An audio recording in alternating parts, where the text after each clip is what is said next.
Hi everyone, welcome to today's episode of Let's Talk Mental Health, an NTUSU initiated series exploring the youth mental health landscape. My name is Wenjen and I'm the moderator for today's session. For today's episode, we have two very special guests from the University WellBeing Office who will be debunking the common misconceptions with regards to mental health, as well as to explain the resources available for our students. So without further ado, let me introduce Mr. Ethan Pang and Ms. Caitlin Lee. Hi, my name is Ethan Pang. I'm the Director of the University WellBeing Office. And hi, my name is Caitlin and I'm a counsellor at the University Counselling Centre. To start the ball rolling, Ethan, can you share with us the role of University WellBeing Office and how far it has come since its establishment last year? Great. We actually started in August of 2020, semester 1, if you remember. And we started off as the Office of Student Wellbeing. Of course, you know, the pandemic and so on, it brought about the emphasis on well-being, right? A few months later, in 2021, in April, we pivoted and we became the University Wellbeing Office. And what does that mean? That means we don't only look after students, we also look after the well-being of staff as well, right? So that's the impetus of it, right? Because at the end of the day, we cannot talk about well-being in silo. We can't talk about the well-being of students alone if the well-being of staff are not taken care of, right? And it's a symbiotic, if you like, that relationship. So all together we have over 40,000 students and staff, and it's a huge community, isn't it? And so, what we have done so far since we became UWO is that we have placed a lot of emphasis on building community, right? Because the community itself is important, that we need to build that up such that the community itself is the support resource. If you want to imagine that equivalent to the healthcare system, the programs team, we call it, or well-being development, is like our health promotion board. They focus on preventive programs. So the prevention work is a huge piece. We want to build that community, equip everyone in it. And what else do? We have a critical incident first responder team. When things do happen on campus, we have boots on the ground, right, to manage the case. And of course, we deal with policy, we deal with partnerships, we deal with data and analytics. But at the end of the day, our key focus is really ensuring that the community is built up. That's why as students and staff, you know that we actually push out a lot of talks, a lot of training programs. And that is something we want everybody to be trained on. It's like first aid, and CPR. Just now Ethan mentioned about University Counselling Centre, so that's actually where Caitlin works, so as a counsellor. Can you share with us what is your role at the UCC, and also what are the common issues that students go to UCC for? So, as I mentioned earlier in my introduction, I am a counsellor at the University Counselling Centre, and I mainly offer counselling support for both undergraduate and postgraduate students at NTU. The common challenges that NTU students seek counselling support for include managing their study stress, to navigate relationship difficulties, how to manage their emotions when they get a bit intense. So some NTU students also come to seek counselling support for some mental health conditions that they have, like anxiety and depression. So we really see a wide range of NTU students. Yeah. Actually, prior to today's session, we polled our students using Instagram, and we gathered some of the questions that they may have for Ethan and Caitlin. So actually, the first question is very related to that. So one of our students asked, if I get diagnosed with a mental health condition, am I doomed? So how do you think we should advise this student? Right, so I guess the first thing to remember is that you are not your mental health condition, right? So you're not doomed. Right? So having a mental health condition is a bit like having a leg injury. So you may need a crutch to help you walk until you feel more ready to walk on your own. Speak to a mental health care professional if you can, a psychologist, psychiatrist, or a counsellor. Speak to them and they can help you understand about your condition, talk about treatment options, establish collaboratively on strategies that would help you cope with your thoughts, your feelings, your behaviours. Let someone whom you trust, like a family or a family member or a friend, know about how you're feeling and what you're going through. So, and I mean, it is true that you are the only one who can do any of the inner healing work that you have, but you don't have to do it alone. Another submission that we received from our student is, how is the procedure like when a student seeks counselling? If you are seeking counselling support at our NTU Counselling Centre, the first thing you do is to reach out to us. So you can do that in 3 ways. So the first way would be to go to your student's intranet, and then there is an online appointment booking system. Or you can reach out to us via email through our UCC main email address. Yep, over here. Or you can just drop us a line on our UCC main line as well. And then what happens next is we would have an intake screening. So intake screening is basically just a brief conversation, usually conducted over the phone, where we would, the aim would be to understand more about your current situation and any background things that we need to know. So this is all so that we can connect you with the relevant support. After that, the first counselling session with your counsellor would be booked at your available time and date. So actually some students mentioned that one factor stopping them from reaching out is actually the long waiting time that we have. So I'm wondering if there's anything being done to address this problem? Oh yes, of course. We all don't like to wait, right? I would say that every semester we know that where the peaks are, meaning high demand for counselling. I mean, you know very well, is when exams are coming or deadlines are due, right? So what we have done is, of course, a few prongs. One is, of course, to increase the number of counsellors. The other one is actually, on top of this, we actually put in additional counselling help. Now, the third way is this. What accounts for the peak before exams is usually, of course, exam stress. And such anxiety or stress-related issues are not really mental health conditions per se, right? It's not something that requires extensive support and therapy. These usually can be addressed, one or two sessions, talking through with a counsellor, help you process what's going on in your mind, give you a coping mechanism. And we found that if these are the issues, we can actually try to use technology for that. So the third thing that we are actually trying to do, and in fact we are currently in a pilot phase for a WellBeing mobile app. This app itself provides self-help resources. You can go through programs, mindfulness, focusing and so on. But it also has a live person counselling or coaching feature within it. And once you are matched with a live counsellor or a coach, it's up to you. In this app itself, it's called Intellect. You can actually search it on the App Store. So this is something that we want to put in place using such technology to put the resource in your hands, in the student's hands. So when you need the support, you can use it at any time.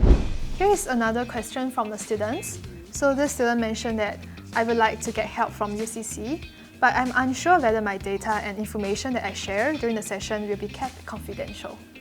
So I think this question is on the mind of many students. Yeah, it's a very common concern, you're right. And one concern that we do hear a lot from students who come or who call in to ask about counselling support. Yeah, so it's a good question. So like doctors, counsellors are also bound by a professional code of ethics and conduct. So all information is going to be kept private and confidential, but with a few exceptions. So, for example, if maybe throughout the sessions the counsellor has some reason to believe that you may be at risk of harm to yourself or to others, then disclosure may be needed. In other circumstances, like if the disclosure is required by the law, so if maybe the information is needed in order to report a criminal act, or if the information is needed by the relevant authorities for a formal investigation, then disclosure in such exceptional circumstances would be needed. Yeah, but these pointers, all these nitty-gritty stuff about confidentiality will be made known to you in the first session with your counsellor. I also received a question from a very helpful friend. So this friend asked, what can I do to support other friends who are in distress but are reluctant to seek counselling? In NTU we have this thing called the campus community approach to well-being. So what this means is that, simply, is that there are no wrong doors. which means that anyone you go to, you will get the support that you need. We have many stakeholders within the university itself who are prepared and equipped to support. The first round, of course, if you're in the school, you have your associate chair of students. So that will be your go-to person in the school itself. In each school, we also have student care managers. They can be referred to the student care managers. Students can be referred to the student care managers for care and support. If you live in a hall, you have your senior faculty in residence, you have your faculty in residence, you have your residential mentors, and those are your resource on the ground. You can refer your friends to them for help. And I will tell you one thing now is that we have actually formed what we call residential student care teams within the hall. And this is the group of colleagues together with the student leaders in each hall. And their would I say responsibility? Yes, their sole responsibility is to enhance well-being in the hall, of students in the hall. Right? So you have a focused team within the hall itself to look after the well-being of students. Of course, we have PHP. Yeah, for those who don't know, it's Peer Helping Program. You know as much as I do. A lot of people say, "Oh, when I am in need, who do I look for? I look for friends." Really, because we always want to reach out to people who are near us first and know us better, so that because we feel that they will understand us better. So it's important for students to step up as peer helpers. We have this thing called the Guardian Angel Initiative too, which means that it's an avenue for me. For example, if I know that, hey, Wen-Zhen, you are these 2 weeks you are behaving a bit off character. It's like recruits ask you to go for lunch, you don't want. The other way for me to help you, if I'm your fellow classmate or student or friend, is to use this Guardian Angel Initiative to inform UWO that, hey, I'm really concerned about Wen-Zhen. Can you do something about her? So when I bring my concern to UWO, then our teams will then discuss with you what's the situation and look at how best to support you. Right? So it helps to put you as a person who needs help but not coming forward on our radar. And one more thing I should bring up is that we have this online pen pal, anonymous pen pal service called Hear Me Out. How it works is this. It is an online platform where any student can go on it and set up an account. After setting up an account, you can write a letter. And what happens is, after you write, a peer helper who's trained to provide support online will pick up your message and have a conversation with you. Yeah, that means it's like a pen pal, but anonymous. Research has shown that as you type out your challenges, your struggles, you are actually processing it because you have to put it into words. And actually that helps to it's like therapy. Help clear your mind, it's like therapy. Yeah. What is the level of training that our peer supporters receive before they start helping the rest of the students? We have a training series called Mastery, so WellBeing Mastery. It's a structured training. So it's 3 levels, so foundational, intermediate, advanced. Right? So students who in fact, not just for students, this is for anyone, student or staff, who has a role to support students. Right? Part of their responsibility to support students. Right? And so we put them through this training. So they'll go through Foundations of Care and Support 1, Foundations of Care and Support 2, and then there are electives before they can move on to the next level. In fact, the first level, foundational level, is more than sufficient. So I think we have one last question. So it's a very related question to what you shared just now. The student asks, what can the general student population contribute? I think first of all, get trained, right? Come attend the training, the talks, and you enhance your awareness first, right? You understand what mental health conditions are like, and then when you get more interested, then you come for training, you join in the training, and then to have the skill. So the fundamental training that I mentioned that we want everyone to have is psychology of first aid. We want everyone to have that. I would say join PHP. Now, a lot of people think that you join PHP, then you must sit down with a student like doing counselling like this, right? No. Not everybody is equipped to be a counsellor. So when I say join PHP, it's because PHP is not just a student support group, right? It has got so many things that you can work on. You can do outreach, you can run activities, you can plan publicity, right? So there's a spectrum of services available, which anyone can come in, and as long as you have the heart to do so, you can join in. Even in your own personal daily lives, in the social circles you have, like with your friends in school, just be aware, notice what's going on. If you see any changes, like the example Ethan mentioned earlier, changes in your friends around you, notice and watch out for them. And offer any support you can, whether it's just a listening ear or if you feel like maybe they need a bit more professional support. So in essence, be that support system for the people. Besides the questions that our students have raised, Caitlin, do you know if there are any other reasons why students are not actively seeking help? So a frequent common reason that we hear sometimes when students come to seek counselling support is that they think once I start counselling, I'll be stuck in counselling forever, and then I'll always need to see a counsellor. Yeah, so in actual fact, the main goal of counselling is to empower you to manage your own current and your future challenges, just with a little support on the side, until you're able to stand on your own without that crutch, like what we mentioned earlier. Ethan, in your opinion, what is the road ahead for UWO? Yeah, good question. A very big question as well. UWO is very new still and very young. We are 1 year and 3 or 4 months old now. There are 3 key thrusts that we are looking at. And all our initiatives fall under one of these 3 key thrusts. The first one, you can already guess, is community. Yeah. So we want to grow that community within NTU itself. 41,000 people, but more and more people involved in taking care of each other's well-being, right? But having a huge community, if they are not properly trained or they don't have the right knowledge or skills, it's not going to be very helpful.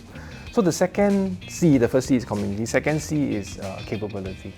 So it's through our talks, our training, and all the equipping, right? The psychological first aid, our structured training programs that will enhance the level of competency of our community. The third C, of course, is capacity. Right? Capacity is about systems, about headcount, about resourcing, about policies. Having a lot of people involved, they can be very good people, well trained, but if you don't have a structure, proper framework with supporting policies and so on, it's not going to work very well. Yeah. So the capacity part we have to build up as well. So all the initiatives will all fall into these 3 areas. Right? So before we end today's session, so Caitlin and Ethan, do you have any final advice for our students? There is nothing weak about seeking help. Rather, I think it takes a great deal of courage and awareness to realize that you are going through something and reach out for the relevant help when you need to. It doesn't have to be a professional help. It could just be a friend or a loved one whom you trust. Yeah, I can never say this enough, right? Be involved, get involved, because we can have 1,000 initiatives, but if you don't get involved, it's not going to be very helpful, right?